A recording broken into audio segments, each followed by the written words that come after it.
वंदनीय संत समाज, धर्म प्रेमी भाइयों एवं श्रद्धा मूर्ति देवियों, 2 दिन पहले हम लोग कह रहे थे कि आज कार्यक्रम का पहला दिन है।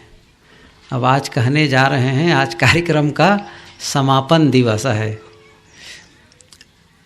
ऐसे ही हम लोग जब जिस दिन जन्म हम लोग का हुआ होगा ना, तो लोग कहे होंगे कि आज बच्चा पैदा हो गया, नया बच्चा आ गया, और कुछ दिन के बाद कहेंगे वो आदमी मर गया। ऐसा संदेश भेजेंगे हम लोगों के लिए। तो जब से जन्म लिए हैं और अब मरने ही वाले हैं कुछ दिनों के बाद, इस बीच एक बहुत बड़ा काम करना है। वो कौन सा काम है? भोजन करना नहीं, भोजन तो करना ही है। घर बनाना नहीं, वह भी जरूरी है। पढ़ाई लिखाई भी नहीं, एक बहुत बड़ा काम करना है। वह क्या है? अपने मन को पवित्र कर लेना। यह काम पहले नहीं हुआ है, यह काम अब करना है। जीवन हमें कई बार मिला, जैसा भारतीय परंपरा की ये मान्यता और जो कि वैज्ञानिक भी है, यह नहीं है कि केवल मान्यता है, जो एक सच्चाई है। वो क्या है कि मनुष्य शरीर हम लोग कई बार पाए, मनुष्य शरीर कई बार मिला। इसीलिए कहते हैं 84 लाख योनि। अब 84 लाख योनि गिने हैं कि नहीं गिने हैं, इस पर नहीं जाना है। हमको क्या सोचना है? हमें मनुष्य का शरीर मिला है। मनुष्य के अलावा हम उन प्राणियों को देखते हैं जो आकाश में उड़ते हैं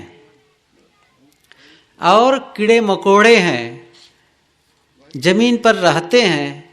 तो बड़ा सरल ढंग से कहते हैं पशु पक्षी कृमि कीटा आदि। मनुष्य के अलावा जितने प्राणी हैं, यह भी कहा जाता है कि मनुष्य भविष्य कभी इन शरीरों को भी पाया है। मैं ये कहना चाहता हूं कि इस शरीर के पहले हम लोग कई बार मनुष्य का शरीर पाए, लेकिन काम नहीं किए। वहां भी कर सकते थे, जैसा सदगुरु कबीर ने कहा है, जहिया जन्म मुक्ता हता तहिया हता न कोय, छठी तुम्हारी हौ जगह तू कहाँ चला बिगोए। जहिया जन्म मुक्ता हता, इसको 2 ढंग से कह सकते हैं। एक तो यह है कि जब आप मनुष्य का शरीर पाए थे तब मुक्त की भूमिका में थे, या कह सकते हैं कि जब आपका जन्म हुआ तब आप मुक्त रूप ही थे। वैसे तो बंधन में ही आया है जीव, वासना के वशीभूत आया है, लेकिन उस समय उसका मन निर्मल निदाग होता है। संस्कार तो होता है, उसके अंदर भी संस्कार है, बीजी असर है। जन्म जन्म के संस्कार जीव के साथ लगे होते हैं, लेकिन जो सरलता, जो पवित्रता उस समय रहती है, वो पवित्रता आगे चल के बरकरार नहीं रहती है। इसलिए हम इस जीवन में एक बहुत बड़ा काम करने के लिए आए हैं। मैंने कहा वो काम क्या है? मन को पवित्र करने का काम। मन को पवित्र करने का काम क्यों करें? मन को पवित्र करने का काम क्यों करें? अच्छा मन बनाने का काम क्यों करें? इसलिए करना है कि इससे हमारा जीवन सुखमय होगा। बड़ा सरल है, इसको तो कोई भी समझ सकते हैं कि हम सब सुखी होना चाहते हैं। हम सब सुखी होना चाहते हैं। मैं आप लोगों से एक बात पूछना चाहता हूं, आप लोगों में से कोई है जो ये कहे कि नहीं हम तो दुखी होना चाहते हैं? कोई नहीं है। इसका मतलब है कि सभी लोग सुखी होना चाहते हैं, पूरा पूरा सुख पाना चाहते हैं, पूरा सुखी हो जाना चाहते हैं।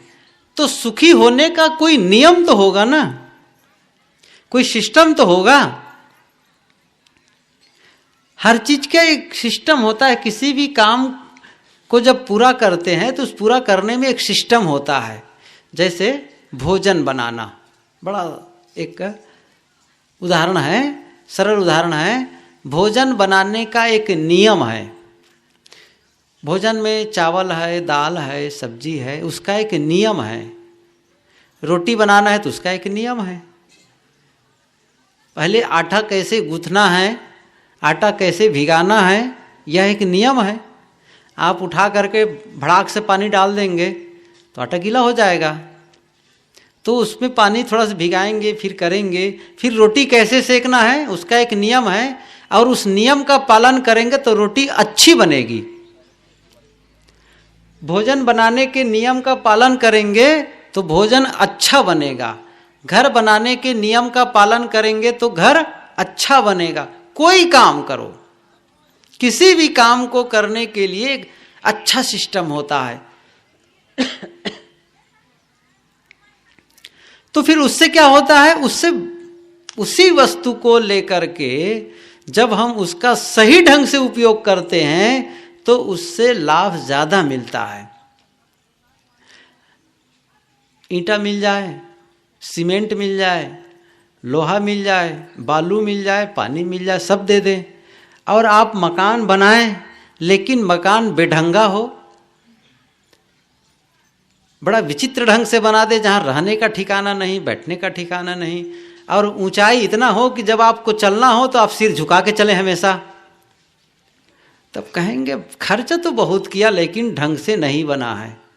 तो उसे फिर पसंद नहीं करेंगे, उसमें आराम नहीं होगा। इसी प्रकार से हमें भी जब जीवन जीना है तो ऐसा जीवन जिए जिससे हमको आनंद आए, जीवन पाके हम पछताएं ना, दुखी न रहें। ऐसा लगे जैसे सुबह उठ करके आपको लगे, कैसा लगे, देखिए मैं आप लोग सब लोग सुबह उठें, सबसे बढ़िया क्या है, जब आप सुबह उठें तो आपको कैसा लगना चाहिए, बहुत अच्छा लगना चाहिए। सुबह उठते ही आपको बहुत अच्छा लगना चाहिए। आप अपने घर वालों से देखते हैं, मिलते हैं, तो उन्हें देख करके आपको अच्छा लगना चाहिए। आपको अपने ही शरीर है वो अच्छा लगना चाहिए। पूरा दिन आपको बढ़िया, ऐसा ना हो कि आपके मन में दुख हो, पीड़ा हो, शारीरिक तकलीफ हो, या मानसिक कोई तकलीफ हो, चिंता हो, कहीं से कर्जा लदा हो, कहें क्या बताएं कर्जा लदा है, क्या बताएं वो काम है, अफसोस भरी जिंदगी मत जियो। और इसके लिए आप स्वतंत्र हैं। कुछ लोग कह सकते हैं, तमाम तर्क दे सकते हैं, कैसे हो सकता है, ये समस्याएं हैं, लेकिन समस्या किसने खड़ी की है? भगवान ने खड़ी की है? नहीं, आपने खड़ी की है। और उस समस्या का समाधान भी आप कर सकते हैं। आप और कब कर सकते हैं? जब आप चाहें, जब आप चाहें तब कर सकते हैं। इसलिए आप चाहे जितना जीवन चाहे जितना खराब हो गया हो, मैं एक बात बताना चाहता हूं, वो क्या है, जीवन चाहे जितना बर्बाद आपने कर लिया हो, जितना गड़बड़ आपने कर लिया हो, लेकिन फिर भी सुधार का समय रहता है। ये आप ध्यान दीजिए, फिर भी आप सुधार कर सकते हैं, पूरी संभावना है सुधार करने की। ऐसा नहीं है कि जीवन खराब हो गया तो आप अपने आप को सुधार नहीं सकते हैं, सुधार सकते हैं।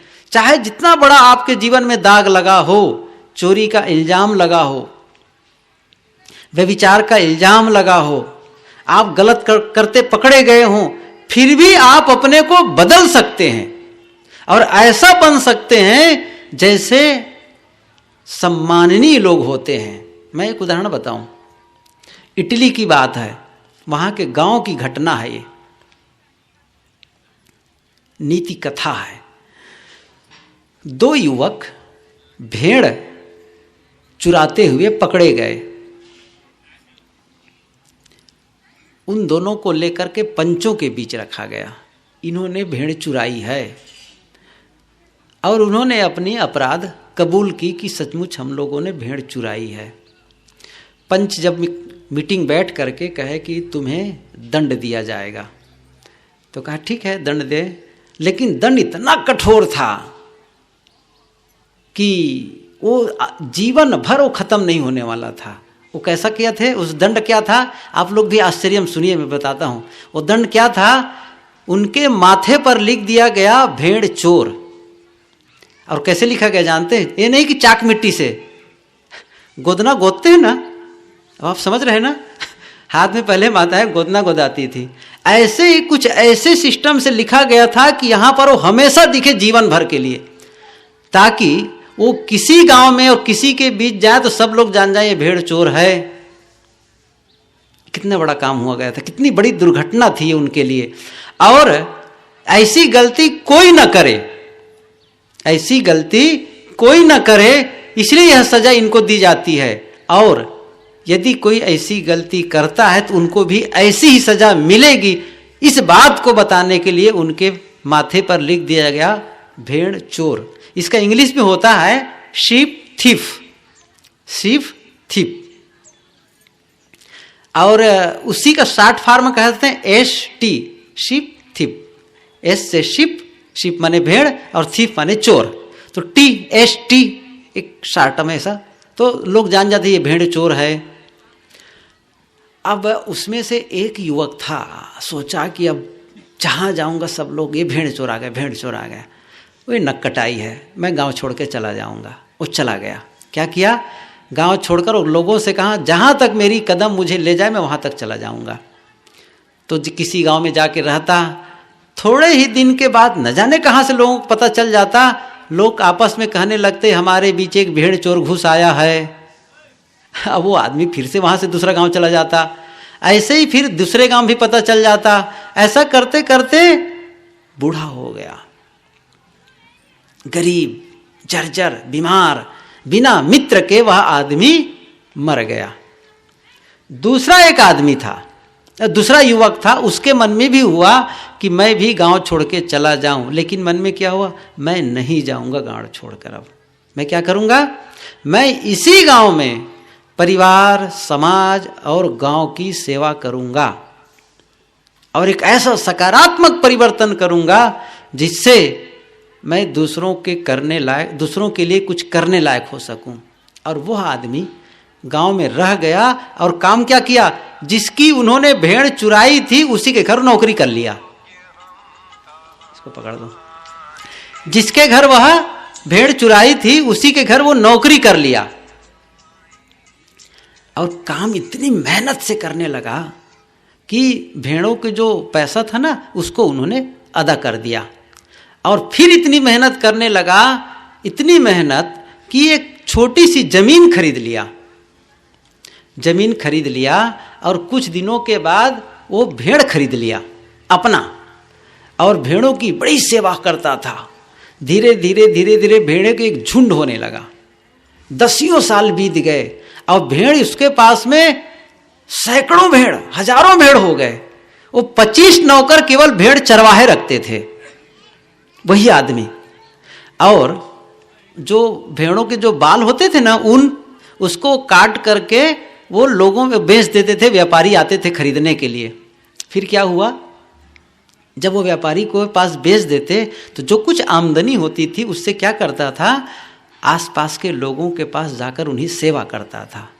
वो धार्मिक स्थलों में भी जाता था, वहाँ पूजा आराधना करता था और जो भी जिनके पास कमी होती थी उनको सहयोग वो बिना शर्त के करता था। गांव में ऐसा कोई नहीं था जिनका उन्होंने सहयोग नहीं किया था। अंत में उन्होंने उसके पहले क्या किया, अब उन भेड़ों के बाल को बेचना बंद कर दिया और क्या किया, गांव में ही एक छोटा सा प्रोजेक्ट खोल दिया।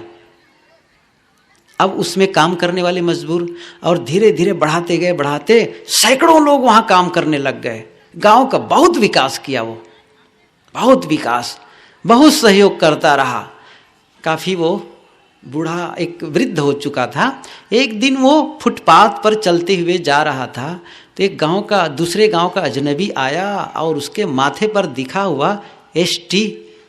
तो बाजू के दुकान वाले से पूछा, ये जो भी आदमी जा रहा है उसके माथे पर ST जैसा कुछ लिखा है, इसका क्या अर्थ है। वो जो दुकानदार था वो भी बुजुर्ग हो गया था और वो उस भेड़ चोर का मित्र था। उन्होंने कहा, जैसे ही उन्होंने कहा कि वो एष्टी जैसे लिखा है उसका क्या अर्थ है, अब वो खड़ा हो गया और वो देखा कि वो फिर क्या कहता है, उसके मन में हुआ, जैसे ही वो कहा तैसे ही अंदर क्या आवाज आई, भेड़ चोर। लेकिन जब तक वो भेड़ चोर कहता तब तक उसके अंदर एक विचार क्या आया, ये मेरे मित्र थे, इन्होंने भेड़ चुराई और भेड़ चुराने के बाद अपने आप को इन्होंने कैसे बदला, कैसे परिवार की सेवा की, कैसे वो गांव की उन्नति की, कैसे समाज की उन्नति उन्होंने की और कैसे कैसे अपने जीवन को बदल के एक इतना बढ़िया स्तर में ले आया है। वो सारी बातें उसके दिमाग में आ गई। अभी वो कह नहीं पाया भेड़ चोर। और फिर उन्होंने पूछा, अच्छा वो जो एष्टी के बारे में कहते, एष्टी लिखा है उसके विषय में कह रहे हो? उन्होंने कहा हाँ मैं उसी का अर्थ पूछना चाहता हूं। तब वो क्या कहता है, वो जो दुकानदार था, हाँ मुस्कुराते हुए कहता है, वो जो एष्टी लिखा है ना, एष्टी, उसका अर्थ होता है संत। फिर से सुनिए क्या कह रहा है, उसका अर्थ होता है संत। वो भेड़चोर नहीं कहा, शीप थीफ नहीं कहा। क्यों? क्योंकि वो अपने जीवन को बदल चुका था। भेड़ चोर, जिसके माथे पर लिखा हुआ वो भेड़ चोर, वह आदमी जब परिवर्तन कर सकता है अपने जीवन का, तो हम परिवर्तन नहीं कर सकते हैं? हम भी कर सकते हैं, लेकिन परिवर्तन तब संभव है बंधुओं जब हम चाहें। आप जिस दिन चाहेंगे परिवर्तन, उसी दिन परिवर्तन शुरू हो जाएगा। आप कहेंगे मैं तो चाहता हूं, नहीं चाहते हैं, बिल्कुल नहीं चाहते। आप कहेंगे नहीं हम चाहते ही हैं। चाहते हैं, कैसे चाहते हैं बताऊं? गोली होती ना, गोली उसकी बंदूक की, तो गोली खोखा, एक खोखा हो और खोखा और उसके अंदर बारूद हो, तो केवल खोखा, केवल हम लोग की इच्छा कैसी है, बारूद के बिना गोली, बारूद के बिना गोली। जैसे कैप्सूल, कैप्सूल तो सब लोग समझ रहे हैं, दवाई खाते हैं। कैप्सूल का खोखा हो और अंदर में दवाई ना हो, अब खाते रहो, बीमारी जाएगी नहीं जाने वाली। ऐसी हम लोगों की इच्छा कैसी है, बिना दवाई के कैप्सूल, बिना बारूद के गोली। इच्छा है लेकिन धधकती इच्छा नहीं है, जिसको इंग्लिश वाले कहते हैं बर्निंग डिजायर, ज्वलंत इच्छा। आपकी इच्छा धधकनी चाहिए, मैं बदलना चाहता हूं। कितने लोग हैं नहीं, भाग्य भरोसे बैठे हैं, ठीक है हमारे भाग्य में होगा तो सुख मिल जाएगा, हमारे भाग्य में होगा तो कल्याण हो जाएगा। ऐसा नहीं चलता है। आप जिस दिन चाहेंगे, और जो आप चाहेंगे, जैसा बनना चाहेंगे, जैसा होना चाहेंगे, और उसके लिए आपके मन में विश्वास जगना चाहिए। पहली बात, आत्मविश्वास नहीं होगा तो आप कभी भी सफल नहीं हो सकते। शराबी यदि विश्वास कर लेना कि मैं शराब छोड़ सकता हूं, तो शराब छोड़ लेगा। लेकिन शराबी जब शराब छोड़ने के लिए कहा जाता है, तो उसके अंदर सबसे पहली बात क्या आती, मैं शराब नहीं छोड़ पाऊंगा, और वो शराब नहीं छोड़ पाता है। वैसे ही बीड़ी तंबाकू खाने वाले लोग हैं। ऐसे ही किसी भी आप क्षेत्र में देखिए, आपकी जो भी गलत आदत है, हमारी जो भी गलत आदत है, हम उसे बदल सकते हैं, कभी भी बदल सकते हैं, और इतना झटके में बदल सकते हैं आप। कई बार समय लगता है धीरे धीरे, लेकिन आप चाहें तो किसी भी बुरी आदत को, चाहे वो क्रोध हो, लोभ हो, मोह हो, काम हो, किसी को भी बदल सकते हैं। कोई भी दुर्व्यसन हो, कोई भी दुराचार हो, कोई भी ढंग गलत हो, आप अपने सोचने के ढंग को बदल सकते हैं जब आप चाहेंगे। उसी समय कबीर साहब की साधना इतनी अच्छी है, इतनी सरल साधना है, जिसे आप कहीं भी कर सकते हैं। अन्य जो उपासना पद्धतियां होती हैं, उनके लिए तमाम शर्त है, एक नियम है, उसका पालन करेंगे तब आप वो काम कर सकते हैं। जैसे एकादशी के उपवास रहना है, तो जब एकादशी की तिथि आएगी तब तो रहेंगे ना, दूसरे दिन नहीं रह सकते हैं। अब जिसको पूर्णिमा के दिन चौका करवाना है, तो फिर उसका पूर्णिमा का इंतजार करो, ऐसे थोड़ी चल जाएगा। अमुक पर्व को नहाना है, अमुक तिथि को नहाना है, मकर संक्रांति में गंगा स्नान करने जाना है, तो मकर संक्रांति इंतजार करो।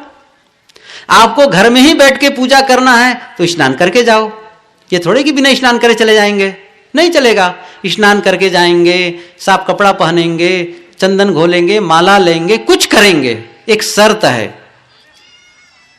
एक समय चाहिए। ये नहीं कि कहीं भी आप कर लेंगे, नहीं, एक निश्चित समय और निश्चित जगह, तब आप किसी उपासना पद्धति में आप आगे बढ़ सकते। लेकिन जहां कबीर की उपासना है, सद्गुरु कबीर ने जो साधना बताई है वो क्या है?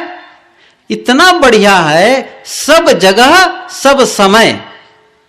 आप ध्यान दीजिए फिर से, सब जगह सब समय, कहीं भी आप हो और किसी भी समय हो, आप वह काम कर सकते हैं। इसी को क्या कहते हैं? एक शब्द है उसके लिए, सहज साधना। एक होती है सहज समाधि और एक होता है सहज साधना। सहज समाधि तब संभव है जब आप सहज साधना का अभ्यास करते हो। वो सहज साधना क्या है?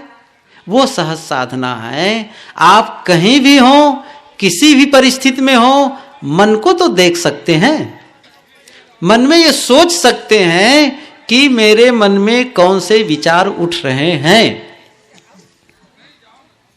अच्छे विचार, बुरे विचार, हितकारी विचार, अहितकारी विचार, क्या है मन में, यह देख लेंगे। और यह बड़ा सरल काम है, कोई भी कर सकता है। लेकिन मैंने कहा ना, हम सब अपना परिवर्तन करना ही नहीं चाहते हैं, सबसे बड़ी बात यह है। तो चाहे जितनी अच्छी परिस्थिति मिल जाए, जितने अच्छे विचार मिल जाएं, जितनी अच्छी से अच्छी पुस्तक पढ़ने को दे दी जाए और जितनी अनुकूल भूमिका मिल जाए, आपका मन नहीं होगा तो आपका काम नहीं होगा।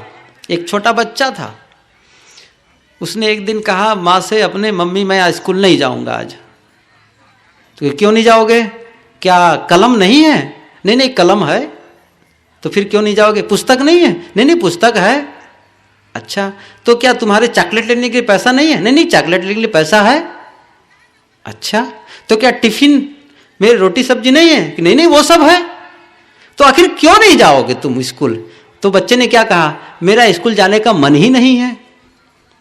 अब आप सोचिए, बच्चे का स्कूल जाने का मन ही नहीं है, तो उसके लिए बढ़िया बस्ता बना के दे दो, कापी पुस्तक की साज सज्जा कर दो, उसको पॉकेट खर्चा भी दे दो, आखिर सामने बस आकर के सामने खड़ी भी हो जाए और बच्चे का मन नहीं हो, तो यही दशा हमारी है। हम सब अनुकूल भूमिका में हैं। आपको साधना के लिए, मन को देखने के लिए क्या चाहिए? डिग्री? नहीं जी, हमको तो एमए की डिग्री होगी तभी हम ये काम कर सकते हैं। ऐसा होगा? साहब कहा करते हैं, श्रद्धेय संत धर्मेंद्र साहब जी, कि ये बताओ कि पढ़ा लिखा नहीं हूं, ऐसा कोई कहता है तो मैं तो गाली देना ही नहीं जानता हूं आज तक। पढ़ा लिखा चूंकि नहीं हूं इसलिए मैं गाली ही नहीं देना जानता हूं। ऐसा कोई है? मैं पढ़ा लिखा नहीं हूं इसलिए मैं बीड़ी पीना ही नहीं जानता हूं। ऐसा तो नहीं है। पढ़ने लिखने की कोई आवश्यकता नहीं है। आवश्यकता है लेकिन इस बात के लिए नहीं है। ऊंची बिल्डिंग की कोई जरूरत नहीं है, बढ़िया कपड़ा पहने होने की भी कोई जरूरत नहीं। आपके पास कार हो, मोटरसाइकिल हो, साइकिल हो, पैदल हो, हाथ में घड़ी हो ना हो, टीवी हो ना हो, बिना शर्त के आप स्वस्थ हो अस्वस्थ हो कहीं भी हो। ये नहीं है कि आप अस्पताल में भर्ती तो भजन नहीं कर सकते, वहां भी कर सकते हैं। भजन के लिए सही कहा जाए ना, अलग से टाइम निकालने की जरूरत नहीं है सहज साधना के लिए। वैसे कभी भी आप साधना कर सकते हैं, कभी भी जीवन में परिवर्तन कर सकते हैं, बशर्ते कि आपकी हमारी इच्छा हो, कभी भी कर सकते हैं। तो अनुकूल भूमिका की हम जो प्रतीक्षा करते हैं सब कुछ है। जैसे मैंने कहा ना कि हमको शरीर मुक्त भूमिका मिला हुआ है, बढ़िया शरीर मिला है, शरीर में आप स्वस्थ शरीर पाए हैं, हाथ है, पैर है, आंख है, नाक है, कान है, अब बुद्धि भी अच्छी। ये नहीं है आपको बहुत बड़ा बुद्धिमान होने की जरूरत है, आपको बल्ब का आविष्कार नहीं करना है, इसलिए एडिसन की तरह बुद्धि भी की जरूरत नहीं है, कोई जरूरत नहीं है। आपको तो जो है उसी की धुलाई करनी है। यह भी नहीं है आपको कहीं से पाना भी नहीं है कि अलग से मेहनत करनी हो। देखिए, हमको कुछ पाना होगा ना बाहर से, उसके लिए धन कमाना है तो मेहनत करने की जरूरत है। लेकिन आपके पास तो धन ऑलरेडी है, आपको बाहर से कुछ पाना भी नहीं है। आपको तीर्थ जाना है तो आपको मेहनत करनी है नहीं, आप जहां हैं वहां वह चीज है जो आपको चाहिए। हमको सबके अंदर वह चीज है। एक छोटा सा सूत्र यह है कि हमें जो चाहिए उसे हम साथ लेकर आए हैं। हमें जो चाहिए उसे हम साथ लेकर आए हैं। आप कहेंगे कम से कम भोजन तो चाहिए, पहला काम कम से कम भोजन तो चाहिए, ये सच है। यदि भोजन चाहिए ऐसा कहते हैं तो भोजन आप साथ लेके आए हैं।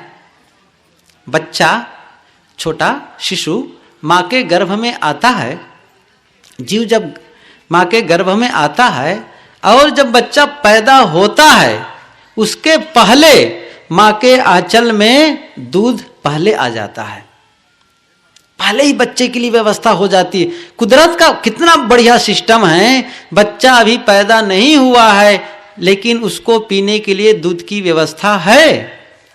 आप कैसे कह रहे हैं साथ लेके आए? आपका प्रारब्ध आपके साथ चलता है, साथ लेके आते हैं आप। अब आप कहेंगे हमको सुख चाहिए तो सुख आपका स्वरूप ही है, मोक्ष चाहिए मोक्ष आपका रूप ही है, परमात्मा चाहिए आप परमात्मा ही हैं। आपको क्या चाहिए? जो चाहिए, असली में जो चाहिए ना। अब आप कहेंगे हमको प्रधानमंत्री का पद चाहिए, ये तो मूर्खता वाली बात हो गई। ये इसकी आवश्यकता ही नहीं है आपको। आपको सुखी होने के लिए उसकी आवश्यकता ही नहीं है, तो उसको लेके नहीं आए आप। जो चाहिए वस्तुतः, जिससे आपको जीवन का सही उद्देश्य है, वो आप साथ लेके आए हैं और वो ज्ञान आपको मिल रहा है। कितना बढ़िया है, इतना साफ सुथरा ज्ञान, सीधा सपाट सदगुरु कबीर के विचार, जहां पर न अंधविश्वास न भ्रम न कुछ नहीं। बिल्कुल जैसे प्रकाश जलाओ और सब कुछ अलग अलग दिखने लग जाए, जैसा है वैसा एकदम साफ दिखने लग जाए। यह करो यह मिलेगा। इतना साफ ज्ञान। हम सबके महत्व को समझते हैं, त्याग के महत्व को समझते हैं, सत्संग के महत्व को समझ रहे हैं, क्योंकि बहुत लंबे समय से सत्संग सुनते आए हैं। ज्ञान वैराग्य के महत्व को समझ रहे हैं, ज्ञान का यह लाभ होता है, स्वाध्याय का यह लाभ होता है, सत्संग का यह लाभ होता है, यदि हम अनासक्त हों तो उसका यह लाभ होता है। ये सब ज्ञान है, लेकिन वह ज्ञान तब तक हमारे लिए अनुपयोगी है जब तक हम उसका प्रयोग न करें। जैसे समुद्र के पानी के नीचे तली में 10 पैसे का सिक्का हो और एक सोने का सिक्का हो, तो दोनों बराबर है ना? कब तक बराबर है? जब तक आप उसे निकालकर प्रयोग न करें। दोनों बराबर हैं, लेकिन जैसे उसको निकाल के प्रयोग करते हैं वैसे ही सोने के सिक्का का महत्व बढ़ जाता है। ऐसे ही ज्ञान का महत्व है, लेकिन कब तक कब है? जब उस ज्ञान का प्रयोग करते हैं, नहीं तो वह ज्ञान भी अज्ञान के बराबर है। कोई मतलब नहीं उस ज्ञान का। वह ज्ञान जिसका हम आचरण करते हैं बस वही मतलब का होता है। आपके पास बहुत सारा धन है, लेकिन आपके लिए जिस धन का उपयोग करते हैं वही तो मतलब का है, और बाकी मतलब का नहीं है। आप जिसका उपयोग करते हैं वही आपके लिए उपयोगी है। इसी प्रकार जो ज्ञान है, तो हम ज्ञान के महत्व को, उसका उपयोग ही नहीं करते, इसके महत्व को जान करके होगा क्या? हम लोग यदि उस ज्ञान को जानकर उसका प्रयोग नहीं करते हैं तो सबसे ज्यादा हम ठगे जाएंगे, सबसे ज्यादा। सदगुरु कबीर के शब्दों में कहूं, उन्होंने कहा है, जान बूझ जो कपट करत है तेहि संबंध न कोई, कहीं कबीर तेहि मूढ़ को भला कौन विधि होई। जान बूझ करके जो कपट करता है, जान रहा है कि यह करना चाहिए फिर भी नहीं करता है, तो फिर वो कौन है? वो मूढ़ है। एक उदाहरण बताऊं। एक आदमी था, उसका एक गधा था, गधा रखा था, उससे वो काम लादी लाद करके यहां वहां ले जाता था। तो गधे को एक दिन छुट्टी का दिन रहा होगा, चराने ले गया नदी किनारे। तो नदी किनारे जब चराने ले गया तो फिर उसको नदी के किनारे एकदम क्या दिखता है, एक चमकता हुआ पत्थर दिखा, एकदम चमक, जिसे सूर्यास्त की ओर था, तो सूर्य की रोशनी उस पर पड़ रही थी और ऐसा लग रहा था जैसे उस वहां से किरण निकल रही है, तो एकदम चमकने लगा। उसको बड़ा अच्छा लगा, पत्थर उठा लिया और उठाकर एक रस्सी में बांध कर उसको क्या किया, वो गधे के गले में लटका दिया। सब लोग जिसके पास जो होता है ना उसको सजाना चाहता है, तो उसके पास गधा था तो गधे को वो पहना दिया चमकने वाला पत्थर। अब घर जा रहा था वापस, इतने में रास्ते में एक आदमी मिला जो उस पत्थर को पहचानने वाला था।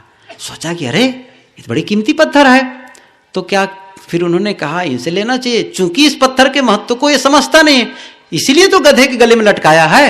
उन्होंने कहा अरे गधे के गले में क्या लटकाए हो? कहे मैं पत्थर पाया हूं उसको लटकाया हूं। कहा अच्छा मुझे दे दो। नहीं नहीं नहीं मैं नहीं देने वाला हूं। अच्छा, सोचा कि बड़ा गड़बड़ है। कहा अच्छा ठीक है 10 रुपये तुम ले लो इसका।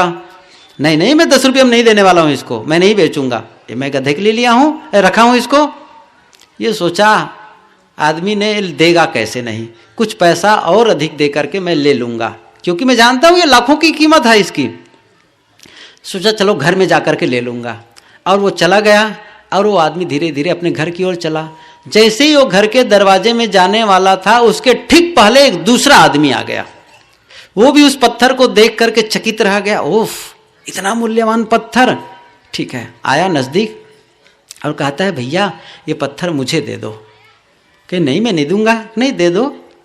तो कहा 100 रुपये ले लो और दे दो। ठीक है 100 रुपया नहीं, शायद 1000 रुपया का, 1000 रुपया दे दो और ले लो। उन्होंने कहा 1000 रुपये, वो तो सुन के ही चकित हो गया, 1000 रुपये पत्थर। कहा ठीक है, 1000 रुपये लिया और तुरंत वो पत्थर को दे दिया।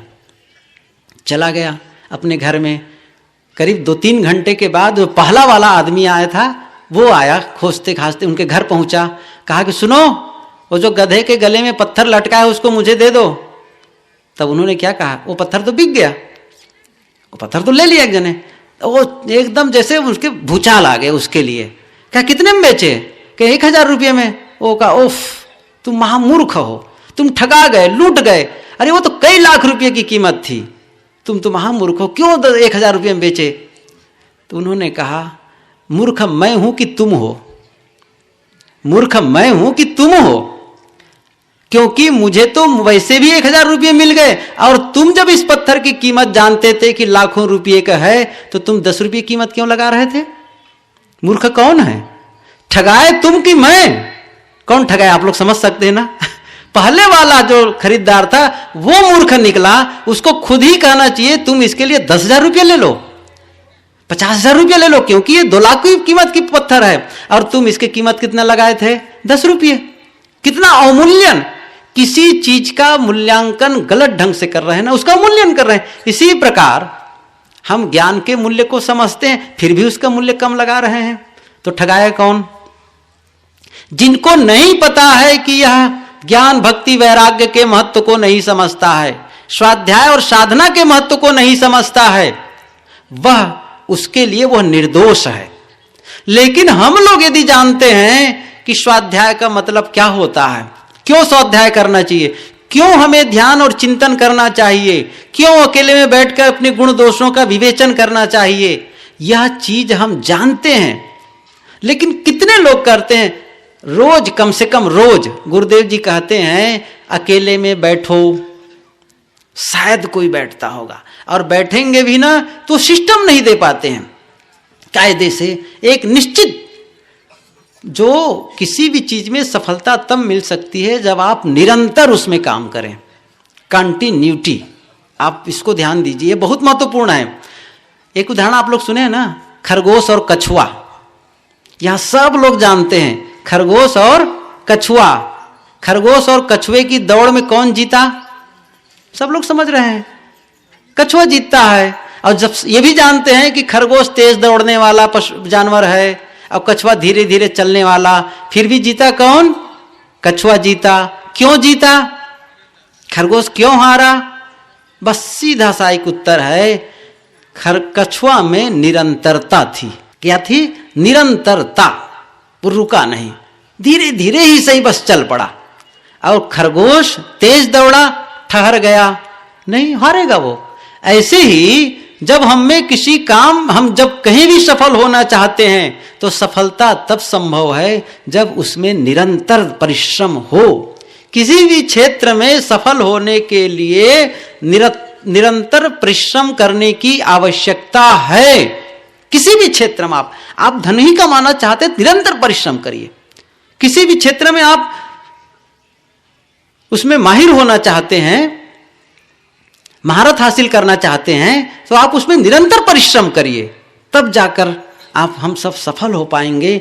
मैं शुरू में कहा था, हम सब सुखी होना चाहते हैं, सब लोग सुखी होना चाहते हैं, लेकिन सुख पाने का एक सिस्टम है।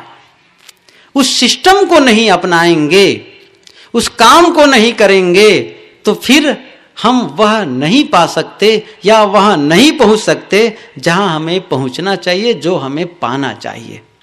इसलिए बंधुओं, हम सुखी होना चाहते हैं तो फिर हमें अपने आप को बदलना पड़ेगा, अपने सोच को बदलना पड़ेगा। हम जो सोचते हैं ना, वो ढंग, तो मैंने क्या कहा था, हमारी इच्छा कि मैं बदलना चाहता हूं, आप बदलना चाहते हैं। अब देखेंगे हमको लोग टोकते क्यों हैं, हमें क्यों टोकते हैं? जब इसका मतलब है हम में कोई गलती हो रही है, तो ठहर के सोचें, सचमुच ये मेरी गलती हो रही है? क्या हो रही है? कैसे बदलूं अपने आप को, और कैसे बदलूं? आप एक बार भी आपको मन को पूछेंगे ना, मैं कैसे बदलूं, फिर उसका उत्तर मिल जाएगा आपको। पूछते ही नहीं है, फिर वो रास्ता भी खोजना शुरू कर देंगे, कैसे बदलूं, कौन उत्तर देगा, कौन उत्तर देगा इसका, आप खोजेंगे। आप किसी चोटी पर चढ़ना चाहते हैं एक, और दूसरा है आप उस चोटी पर चढ़ना ही नहीं चाहते, तो क्या होगा? जब आप चढ़ना ही नहीं चाहते तो आप उसके लिए रास्ता नहीं पूछेंगे, और आप चढ़ना चाहेंगे तो आप रास्ता पूछेंगे, और यह भी तय है आपको रास्ता मिल जाएगा। जब आप कब मिलेगा? जब आप पूछना शुरू करेंगे। नहीं पूछेंगे तो नहीं मिलने वाला है। इसी प्रकार आप आध्यात्मिक ऊंचाई में उठना चाहते हैं, मन की पूरी शांति, पारिवारिक शांति चाहते हैं। यहां सभी लोग चाहते हैं कि हमारा परिवार सुखमय हो, सबके साथ प्रेम का व्यवहार हो। तो भाई, चाह और राह, ये दो बातें हैं। जो चाह है तो उसके लिए वैसा रास्ता अपनाओ, जहां चाह है। आप चाह भर करते रहें और राह में न चलें। मतलब है, यदि आप चाहते हैं कि सब प्रेम से रहें, सब प्रेम की बात करें, सब मीठा बोलें, ऐसा आपकी चाहना है, तो आप कौन से रास्ते पर चलें? आप मीठा बोलना शुरू कर दें। सीधी सी बात है ना। आप जो चाहते हैं उस रास्ते में चलना शुरू करें। वो पहला काम क्या है? हम क्या करें? हम मीठा बोलना शुरू करें। जो हम चाहते हैं वो देना शुरू कर दें। जो हम चाहते हैं वह हम देना शुरू कर दें, तो फिर वही लौटकर हमको मिलेगा। लेकिन हम लोग तो सब दरिद्र की तरह हैं, केवल भीख मांगते हैं लोगों से। हम स्वयं देने के इच्छुक नहीं होते हैं।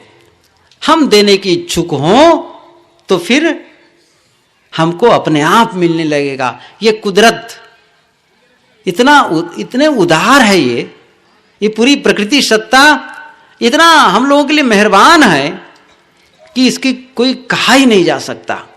इसलिए हम चाहते हैं कि लोग हमारे लिए अच्छा सोचें, लोग हमको अच्छा माने।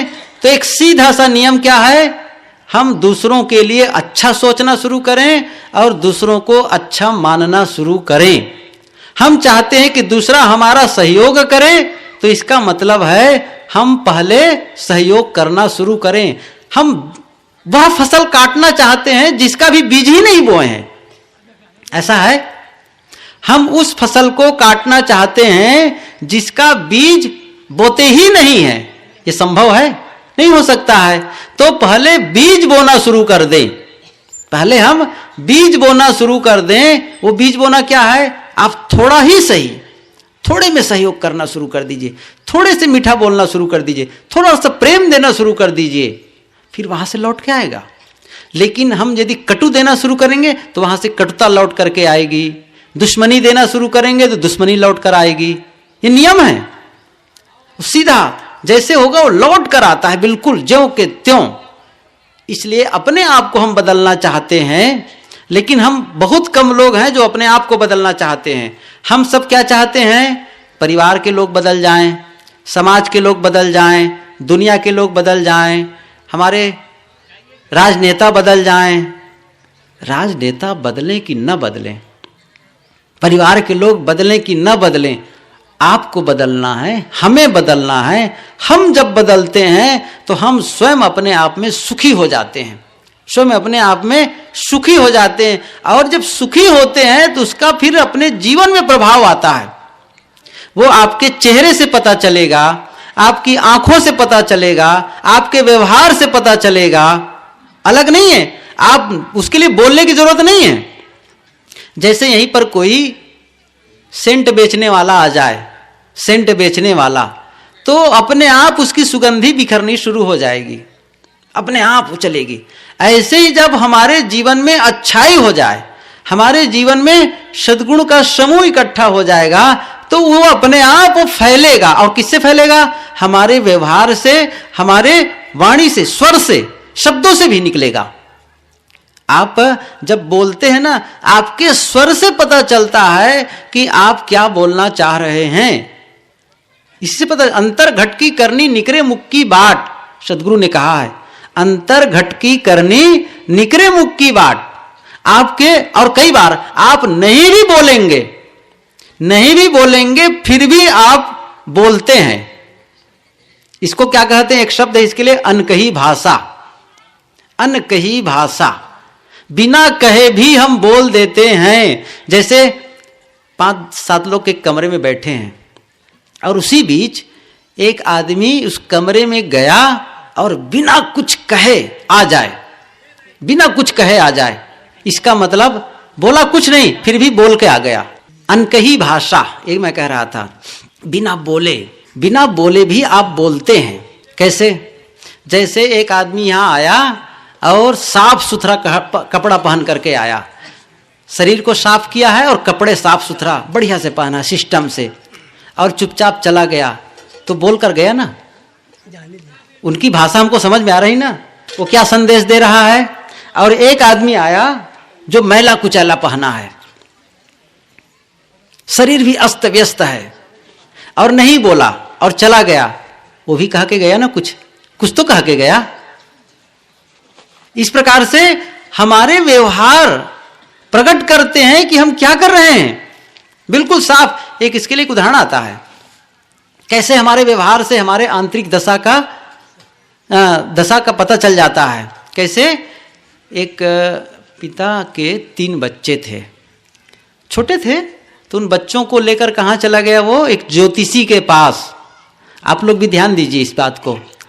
बच्चों को लेकर ज्योतिषी के पास गया और कहा कि आप इन बच्चों के भविष्य के बारे में बताएं, इनका जीवन कैसे होने वाला है, इसका व्यवहार क्या होने वाला है, क्या बनने वाले हैं, क्या होने वाले हैं, और क्या वो व्यवहार समाज के साथ करने वाले हैं। तो जाकर कहता है, हाँ बैठे। तो ज्योतिषी ने क्या किया, बड़े समझदार थे वो, 2-2 केले बच्चों को दे दिया कि इसको खाओ, और अपना क्या किया, पत्रा उलटने लगा। पत्रा तो एक बहाना था, पोथी एक बहाना, लेकिन उसकी नजर कहाँ थी? बच्चों के क्रियाकलाप, उनकी एक्टिविटीज, वो कैसे कर रहे हैं। और फिर क्या किया, उनमें से 3 बच्चों में से एक बच्चे ने क्या किया, केला छिला और छिलके को जहाँ बैठा था वहीं पर फेंक दिया और केला खा गया। दूसरा था, वो क्या किया, केला खाया और छिलके को एक कूड़ेदान बना हुआ था, उस कूड़ेदान में डाल दिया। तीसरा था, वो क्या किया, उस केले को खाया और छिलके को ले जा करके एक सामने गाय खड़ी थी सड़क किनारे, उस गाय को खिला देता है, उस केले को, छिलके को। ज्योतिषी ने कहा कि ये 3 बच्चे ना, उन 3 में से जो एक है ना, वो तो महामूर्ख है, और दूसरा है वो कुछ समझदार है, और तीसरा है ना, वो तुम्हारे कुल में 4 चांद लगाएगा, तुम्हारा नाम रोशन करेगा। कि कैसे जाने? कहे व्यवहार ही ऐसा दर्पण है जिसके माध्यम से आदमी के अंदर को परखा जा सकता है। सीधी सी बात है, आप लोग सब समझिए, इसको बताने की जरूरत नहीं है कि कौन उसको तुरंत जहां बैठा था वहां फेंक दिया, और कौन गाय को खिलाता है, अर्थात हमारा व्यवहार बताता है। मैं आपसे कहूं, कोई अखबार पढ़ रहा हो, उनसे कहूं थोड़ा अखबार दे दीजिए मुझे, तो उठाया, वही बैठा था वहीं उठा फेंक दिया। तो इसका मतलब है भीतर वो अस्त व्यस्त है, ऐसा है ना। और वो आदमी जिसको मांगा और बड़े लाया और बड़े सम्मान से देता है, लीजिए पढ़िए आप। अंतर पड़ गया ना दोनों में। ये माताएं भी कई बार नहीं बोलती हैं, चुप, बिल्कुल मुंह को सिल लेंगी सुई धागा से। इसका मतलब ये थोड़े कि वो प्रसन्न है, इसका मतलब समझ लो क्या है।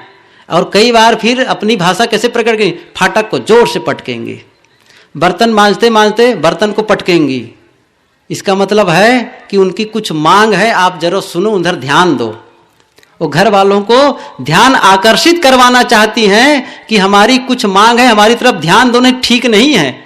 फाटक गलत नहीं कर रहा है, वो फटक करके बता रहे हैं कि अंदर कुछ नाराजगी है। तो नाराजगी को कैसे प्रकट कर रही हैं? मौन होकर और व्यवहार करके। बोल करके नहीं बता रहे कि हम नाराज हैं, लेकिन वो उतना ही बहुत है उनका बताना। उसको क्या कहते हैं? अनकही भाषा। किसी जब आंख देखो ना, आंख को देखकर ही भय लगता है। आंख में कुछ ऐसी बातें होती हैं, इसी को कहते हैं। इसीलिए आंख, एक तो आंख से हम 80% ज्ञान ग्रहण करते हैं, 80% कहते हैं। और आंख से बहुत कुछ कहा जा सकता है। आप लोग आंख से ही सामने वाले को बुला भी सकते हैं बिना बोले, ऐसा होता है। कई बार असर किया होगा, आंख से ही लोगों को बुलाए होंगे, आंख से ही कुछ कह दिए होंगे। केवल आंखों से भाषा हो जाती है। आंख से, आंख को देख करके डर सकते हैं, आंख को देखकर आप बड़े आश्वस्त हो सकते हैं कि हमसे इनका प्रेम है। बिल्कुल, आंख में इतनी शक्ति है जिससे आप बहुत कुछ कह सकते हैं। मैं ये कह रहा था, वो कब संभव है? आपके भीतर का भाव। हम भीतर में कैसे सोचते हैं, अच्छा सोचते हैं, बुरा सोचते हैं, ये इसको बताता है हमारे शरीर का व्यवहार। इसलिए बदलाव कहाँ करना है? भीतर। जब हम भीतर बदलाव करते हैं, अच्छा सोचते हैं, अच्छा विचार करते हैं, तो फिर हम अच्छा व्यवहार भी करते हैं। और जब गलत विचार सोचते रहते हैं तो फिर गलत व्यवहार भी करते हैं। आपस में लड़ाई झगड़ा क्यों? इसका मतलब है भीतर भीतर लड़ाई चल रही थी, इसलिए बाहर लड़ रहे हैं। और भीतर जिसकी लड़ाई ना चले वो बाहर कैसे लड़ेगा? जो एक आप लोग नियम जानते हैं, पहले आदमी चोर बनता है तब चोरी करता है। आप कहेंगे नहीं, पहले चोरी करता है तब चोर बनता है। नहीं, पहले चोर बनता है तब चोरी करता है। अर्थात वो मन में ही चोरी का पहले से प्रोग्राम बना चुका है, उसके बाद बाहर से केवल ऊपर से करना भरा है, अंदर चोर। इसी प्रकार कोई व्यभिचारी बनता है तब व्यभिचार करता है, कोई हत्यारा बन जाता है तब हत्या करता है। इसका मतलब अंदर ही वो हत्या का प्रोग्राम बना चुका था। बड़े बड़े जो ठग लूट चलते हैं, स्मगलिंग चलती है, उसके पहले से ही प्लानिंग चलती है। कहीं पर बम विस्फोट होता है, इसकी पहले से प्लानिंग चलती है। ऐसा नहीं है कि अचानक रख दिया जाए। जैसे कार्यक्रम पहले से प्लानिंग है, अमुक तारीख को कार्यक्रम लेना है, जाना है, पहले से प्लानिंग है, प्री प्लान, और वो फिर व्यवहार में आ रहा है। मैं आप लोगों के बीच काफी देर से कह रहा हूं, बहुत देर हो गया, और यही कह रहा था कि गुरुदेव जी हम लोगों को बताया करते हैं, सहज साधना करके हम सहज साधना में जो अभ्यासी हो जाता है उसकी सहज समाधि अच्छी लगती है। वो क्या है? मन को हम देखें हर जगह, कहीं भी हो, आप बिस्तर पर हो, बाथरूम में हो, रास्ता चलते हो, टॉयलेट में हो, पूजा घर में हो, कहीं भी हो, कोई काम कर रहे हो, गलत विचार ना आने पावे। दूसरों का अहित सोचने का विचार न करें, ना अपना अहित सोचें न दूसरों का अहित सोचें।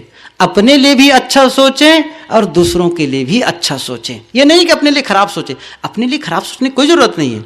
हम जो बनना चाहते हैं, जो होना चाहते हैं, उसके बारे में सोचें। जो नहीं चाहिए उसके बारे में सोचना बंद कर दें। हम क्या होना चाहते हैं? अच्छा मन वाला, अच्छा व्यवहार वाला, पवित्र जीवन वाला, तो वैसा सोचें। फिर वो कैसे बने, कैसे करें उस काम को, इसके बारे में सोचें। तो अंदर जब बदलाव आता है, अपने आप बाहर परिवर्तन हो जाता है।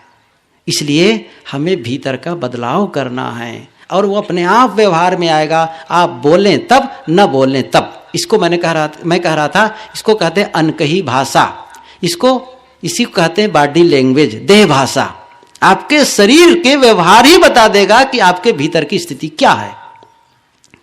इसलिए भीतर परिवर्तन करें।